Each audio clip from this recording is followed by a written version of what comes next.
Salut à tous. Alors bienvenue sur cette nouvelle vidéo Sonubait. Aujourd'hui je vais faire une petite pêche au feeder dans un canal à grand gabarit du Nord. Donc là on est à la confluence de deux canaux, donc le canal du Nord et le canal latéral à l'Oise. Je me trouve dans un grand large. À cette époque de l'année, on devrait y trouver brème, gardon, plaquettes, peut-être quelques carassins. Mais pour ça, donc, il faut choisir la bonne amorce. Donc sur ce type de secteur, pour la pêche au feeder, il est très important de respecter certaines règles. Donc la richesse de l'amorce, la manière dont elle colle, la manière dont elle travaille. Surtout qu'à l'automne, vous pouvez facilement utiliser des amorces un peu plus riches qu'à l'accoutumée, parce que là, on arrive dans la période où les poissons vont faire un stock de graisse en prévision de l'hiver. Et donc, pour ça, il ne faut pas hésiter à avoir la main un peu lourde en termes de richesse et de particules. De toute façon, au feeder, on va vraiment mettre que des petits volumes, donc il n'y aura pas d'incidence négative, vous n'allez pas gaver les poissons. Par contre, vous pouvez en fait mettre toutes les chances de votre côté pour trier la taille des poissons. Alors aujourd'hui, j'ai fait un choix en fait qui est très simple. Donc il me reste un fond de Biscuit & Corn, donc la nouvelle gamme Dutch Master Feeder. Alors j'ai fait une vidéo avec cette amorce que vous verrez très prochainement sur les réseaux, parce qu'il est marqué feeder sur le paquet, mais vous pouvez très bien l'utiliser pour des pêches à la grande canne, et vous verrez, c'est redoutable. Donc moi, ce qui me plaît en fait dans cette amorce, c'est que c'est une amorce qui est assez fine, riche en maïs, riche en biscuits, qui est très sucré, qui colle assez fort. Et puis, ce qui est top, c'est que ce sont des recettes qui ont été mises au point par des pêcheurs au feeder hollandais. Et tout le monde connaît les pêcheurs hollandais sur les pêches de brème, ils sont redoutables. Et à ça, donc je dirais ma base principale sera la River en saut natural. Donc la River, pareil, en fait c'est une amorce très collante, mais qui va travailler assez fort, parce que dans cette amorce vous allez retrouver du chènevis broyé et du coco, donc du vrai copra. Ce ne sera pas du palmiste, ce sera du vrai copra. Alors l'avantage du copra, c'est que c'est une farine qui est assez légère, qui est assez protéinée, donc qui est issue de la compression des noix de coco. Donc lorsqu'on va extraire l'huile, et donc ça va être le tourteau de la noix de coco broyée. Et puis ça, c'est vraiment un produit que les plaquettes et les brèmes adorent. Et en plus, elle contient du sel, du sucre, et il y a une odeur vanille-chocolat qui est absolument magnifique. Ça, c'est vraiment un de mes coups de cœur à la gamme. Et je pense qu'en l'associant avec la Biscuit & Corn, on va vraiment avoir un combo qui sera parfait pour prendre les gros poissons du canal. Donc maintenant, je vais procéder au mouillage. Je ne vais pas faire beaucoup d'amorces. Donc là, il doit me rester l'équivalent d'une boîte, et je vais rajouter une boîte de River. Avec ça, j'aurai à peu près 1,5 litre d'amorce, et il y en aura largement assez pour ma partie de pêche de quelques heures dans ce merveilleux canal. C'est parti. Donc ma petite boîte, comme ça je vais pouvoir mesurer ce qui me reste.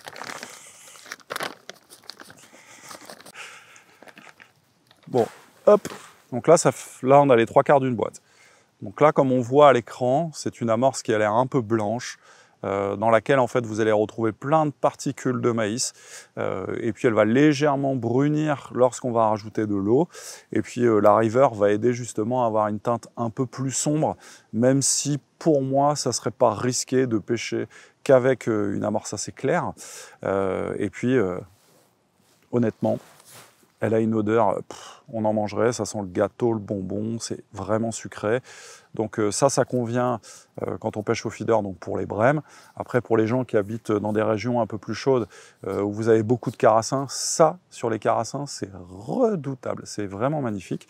Et les gardons également, pour les très gros gardons, c'est vraiment bien. Parce que y a beaucoup de baby-corn, il y a des tourteaux, on a des pétales de maïs broyés, on a vraiment en fait tout ce que les gardons aiment. Et la couleur, malgré tout, est parfaite, parce que bien trop souvent on veut utiliser des amorces sombres pour les gardons. Moi je trouve que des fois, en tout cas hors hiver, c'est une erreur, parce que la tache un peu claire va permettre justement de sélectionner la taille des poissons. Donc vous allez certainement peut-être attirer des petits poissons au départ, mais après en fait ils seront vite chassés par les gros poissons. En plus, les gros gardons, ça mange énormément, donc ça a besoin de quelque chose d'assez gaillard. Donc je mets ma boîte, et là je vais rajouter une boîte de River. Ah, c'est fantastique. Donc là, qui est vraiment de plus grosse granulométrie.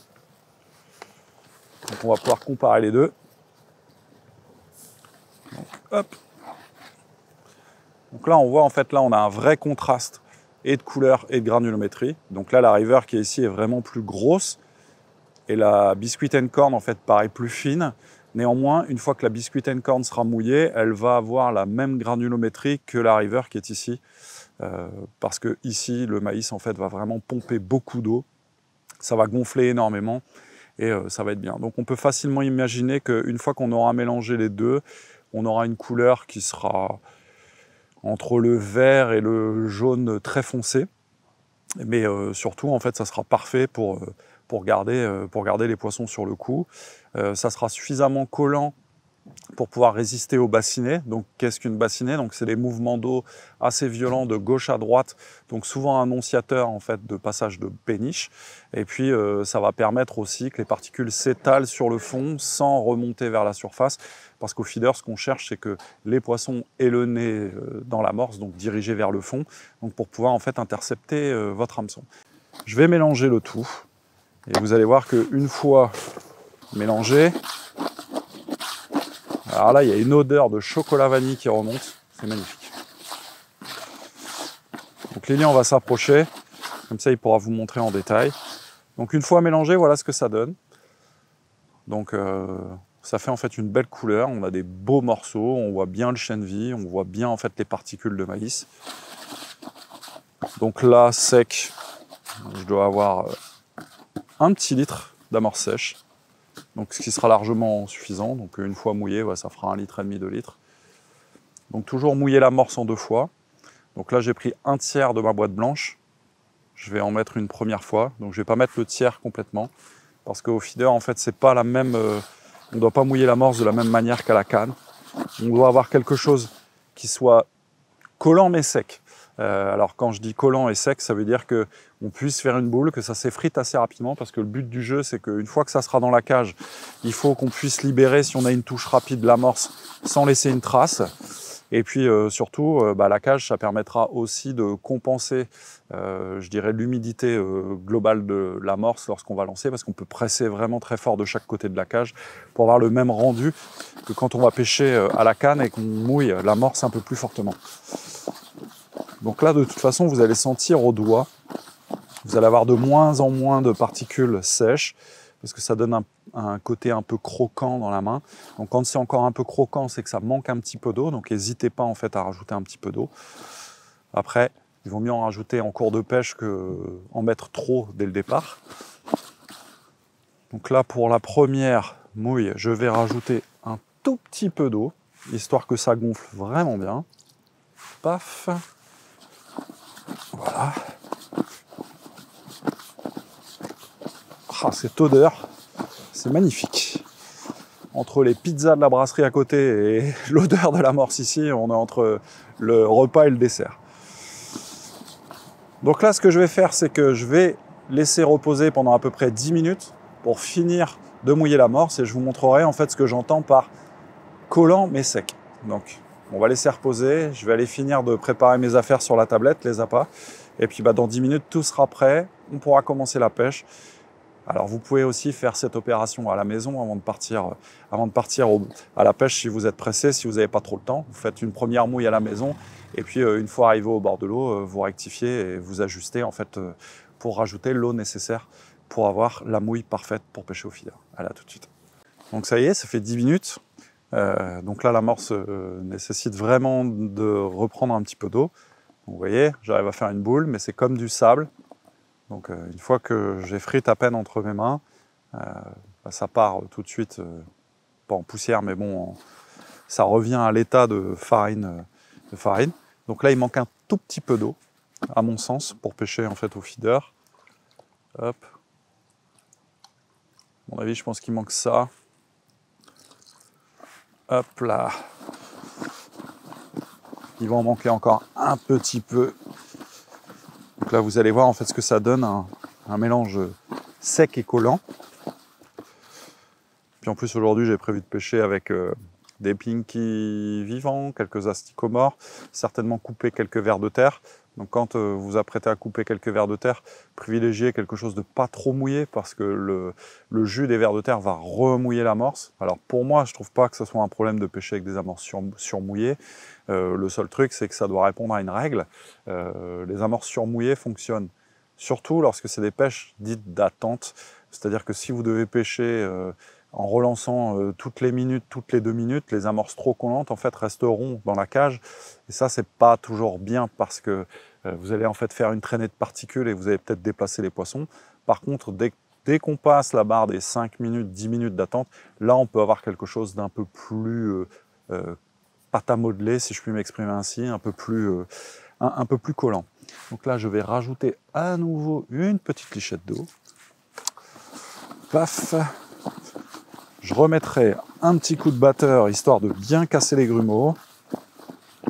Ou alors, surtout, vous pouvez aussi utiliser un tamis.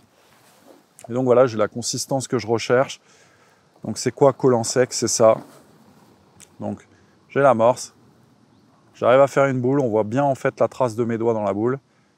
Et quand je l'ouvre, quand je la frotte en fait, voilà, elle repart à l'état d'amorce. Donc pour moi c'est prêt, je vais pouvoir pêcher. Et pour ceux en fait qui se posent beaucoup de questions sur comment utiliser la gamme Sonaturel et avec quel paquet est destiné pour quelle pêche, je vous invite à aller voir une jolie vidéo qu'on a faite avec Lilian sur ce que contiennent les amorces de la gamme Sonaturel. On rentre dans le détail, vous saurez tout. Et comme ça, lorsque vous irez chez votre détaillant pour acheter un paquet d'amorces, vous saurez exactement ce que vous allez utiliser. Donc pour moi, je mets un petit coup de batteur, je mets mon petit seau en place et puis je vais aller amorcer parce que là, j'en peux plus, il faut que je pêche. Donc là, ça y est, je suis en place. Donc je vais amorcer pour ouvrir un peu le coup. Donc ça, c'est une partie que je connais pas. J'y ai jamais mis de ligne, donc je sais pas du tout ce que je vais avoir comme réaction après l'amorçage. Donc dans ces cas-là, moi, ce que je vous conseille, c'est n'ayez pas la main trop lourde parce que si vous n'avez pas choisi la bonne distance, ça peut arriver. Et puis s'il n'y a pas trop de poissons dans le quartier, au moins vous prenez pas trop de risques. Donc là, j'utilise pour l'amorçage une cage de 4 carreaux. Ça sera largement assez, je vais en mettre 4 ou 5 comme ça, et après on verra. Je vais commencer la pêche avec cette cage, et après je rétrécirai le volume en fonction des touches. Je prendrai un volume plus gros, je prendrai un volume plus petit. Mais ça, c'est la magie du feeder. En fait, on n'a pas besoin d'en mettre des tonnes pour prendre beaucoup de poissons. Quand vous abordez un secteur, comme ça, vous n'avez pas eu d'écho particulier sur qu'est-ce qui s'est pris, est-ce qu'il y a du poisson en ce moment. Mettez des petits volumes, de toute façon les poissons nagent dans la zone, et puis si la distance que vous avez choisie, vous n'avez pas de touche, à ce moment-là, au bout de 2 heures, 3 heures, il sera peut-être temps de se dire tiens, je vais changer de distance, parce que ce ne sera pas une histoire d'amorce, clairement, ça sera juste parce que la distance n'est pas bonne, et puis il y a des jours aussi où ça ne marche pas. Donc plutôt que d'aller mettre 15 litres d'amorce dès le départ et puis se dire tiens, pourvu qu'il y ait un tas de brème qui rentre pour nettoyer tout ça et me donner des touches, faites plutôt l'inverse, construisez votre coup, n'hésitez pas. Et puis voilà, puis après suivez aussi les vidéos, les photos que vous allez pouvoir trouver sur les réseaux de vos copains qui vont à la pêche. Ça peut vous donner en fait des indications. Je sais que le week-end dernier, il y a des gens qui sont venus pêcher ici et il s'est pris des poissons, il y a eu des jolies pêches. Mais malgré tout, je ne vais pas prendre le risque de faire un gros tas d'amorces. Je vais construire, je préfère largement faire ça comme ça. Parce qu'encore une fois, et ça je le répète à chaque fois, tout ce que vous avez mis dans l'eau, vous ne pourrez jamais le retirer. Par contre, vous pourrez toujours adapter votre stratégie d'amorçage, augmenter les volumes de cage si vous tombez sur une journée où les poissons dévorent et sont complètement fous, gourmands. Dans ce sens-là, en fait, c'est plus facile à mon sens. Et voilà. Donc, quelle que soit la densité, moi, c'est ce que je conseille. Donc, je vais mettre 4 ou 5 cages. Donc, une cage assez lourde, alors qu'on a 2 mètres d'eau. Comme ça, je suis sûr que la cage va arriver très vite sur le fond. Et puis, j'aurai pas trop de particules en suspension. Et puis voilà, je vais y mettre quelques pinkies, une pincée de fouillis qui me reste du week-end. J'ai des vers de terre avec moi, mais là, je vais attendre. Je ne vais pas les mettre tout de suite, les vers de terre. Ça, pareil, en fait, les vers de terre, attendez un petit peu avant de les mettre. Même si c'est des parcours en fait, que vous connaissez bien et où vous savez que les poissons réagissent bien en vers de terre. Il y a des jours où les brèmes en veulent absolument pas, elles ne veulent pas en entendre parler, et c'est plutôt répulsif qu'attractif. Par contre, vous pouvez tester de mettre quelques morceaux de vers de terre coupés lorsque vous allez commencer à prendre un plus joli poisson. Et puis vous verrez bien en fait la réaction des poissons. Si instantanément en fait vous reprenez une brème, c'est que ok, vous pouvez y aller franco sur les vers de terre. Par contre, si vous passez de quasiment une touche toutes les 5-10 minutes à plus rien pendant 20 minutes, là à mon avis il faut se poser la question, les vers de terre, ça sera peut-être pas le bon choix. Donc les vers de terre, moi je ne les mets jamais d'entrée. Jamais, jamais. Parce que des fois c'est plus piégeux qu'autre chose. En plus, dans les canaux, il y a aussi beaucoup d'anguilles, donc alors je sais que certains me diront que les asticomores et les pinkymores attirent les anguilles, c'est vrai, mais globalement sur les premiers lancers, s'il y a quelques poissons blancs dans le quartier, je sais que les gardons vont s'en occuper, peut-être les perches, toutes ces choses-là.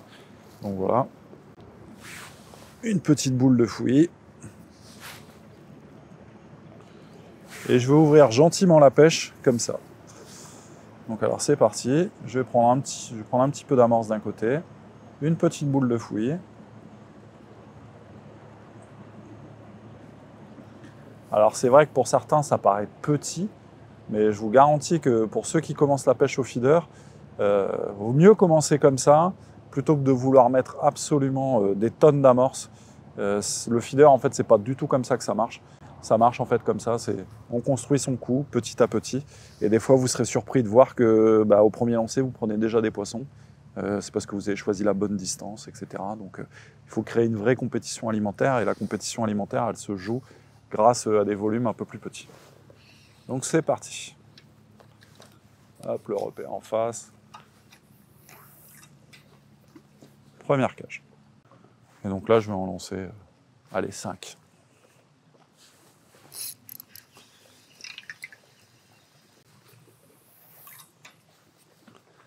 Et pareil, dans les canaux du Nord, les vers de terre, faut vraiment faire gaffe au début, justement pas en mettre tout de suite parce qu'on est maintenant envahi par une espèce de poisson qui s'appelle le goby. Et le ver de terre, c'est quelque chose qu'ils apprécient vraiment, donc c'est pour ça qu'il faut vraiment y aller prudemment.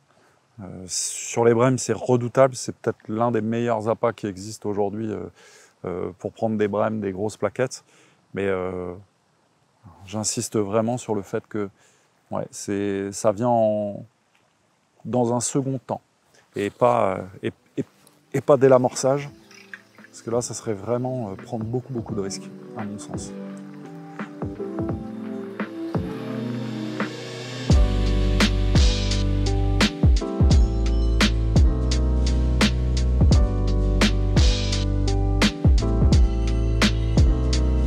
Un carassin. Première touche, un petit carassin, j'ai l'impression. Ah oui, un petit carassin, un joli carassin du canal.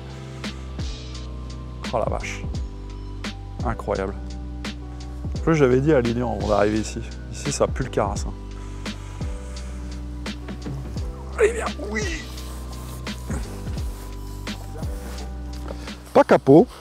On ouvre le bal de manière sympathique, avec un joli cyprinidé qui commence à nous envahir de plus en plus.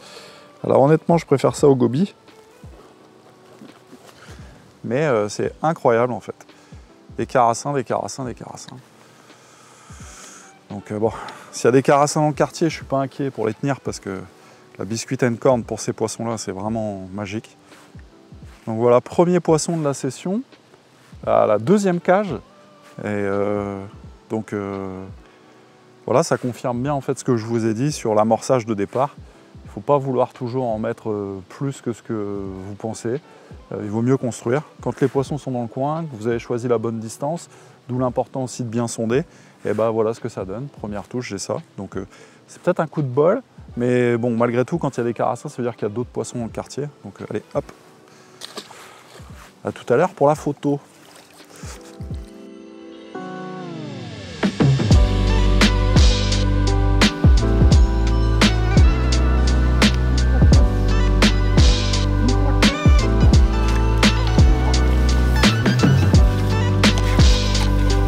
Ah la musique ketchup mayonnaise.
Bon, bah, Lilian, cette petite journée va bientôt toucher à sa fin.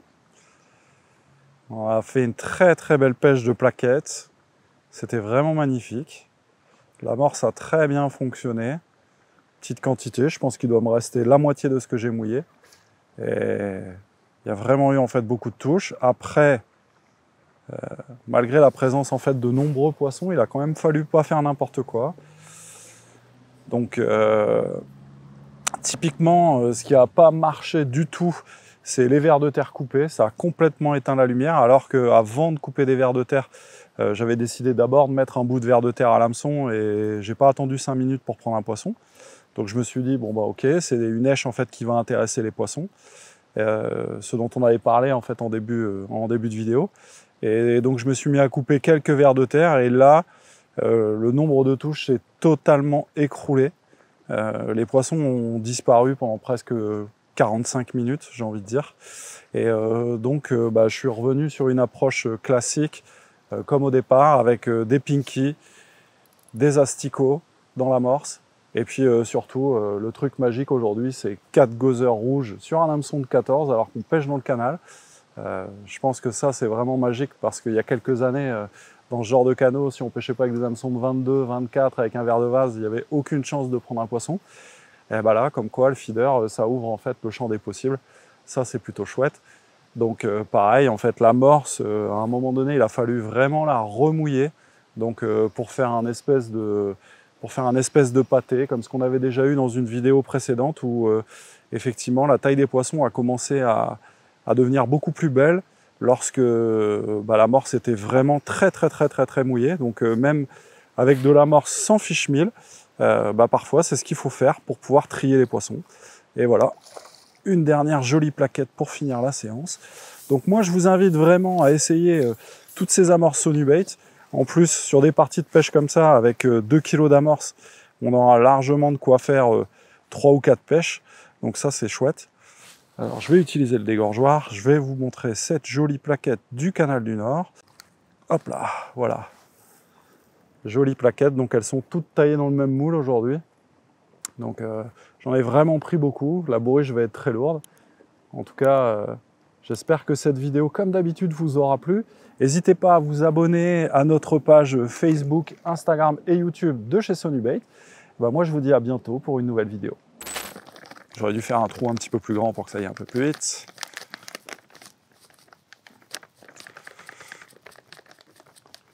Je dois avoir l'air fin à secouer mon paquet. Bon, hop.